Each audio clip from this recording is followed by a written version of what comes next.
Hey guys, how you doing? This is Andy Huang. 大家好，我是黄嘉贤. Hey guys, I would like to spend a couple of minutes just follow up on. I did a product review. As you know, I don't do product reviews because they were sponsored. I review them as I purchase them, use them, and I really think people could benefit from them. All right, so we talked about this, something called the Owl Dash camera. I really encourage everyone to get it because they're inexpensive. They're around $400. You can get them. Thanksgiving is right around the corner. They normally have like $50 off.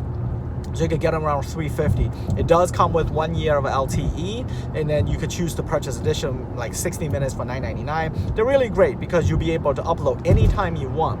Okay, so I know a lot of people have cameras, dash cameras.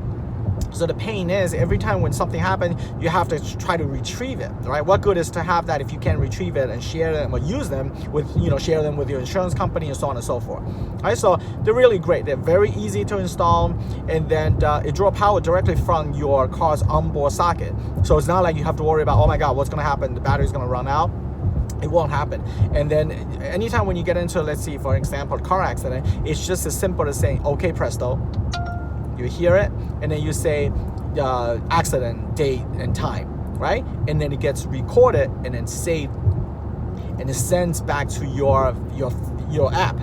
I know a lot of people have been calling me, they're saying that, listen, the quality is really grainy. Please understand this, there's nothing wrong with your equipment, there's nothing wrong with your phone. Think of them as like a sample of what you could actually, what the video recording is all about. You can then choose to either get a 1 minute clip or a 5 minute clip of a high HD version of it. You could choose to upload it over the internet, Wi-Fi, or you can sit in the car and then choose connect to it through Wi-Fi, through Bluetooth, and you could get it much quickly. Again, if you're not sure how to use them, or if you have any issues, please reach out to me. I'll be more than happy to sit down with you and talk to you further. I'll talk to you later. Bye now.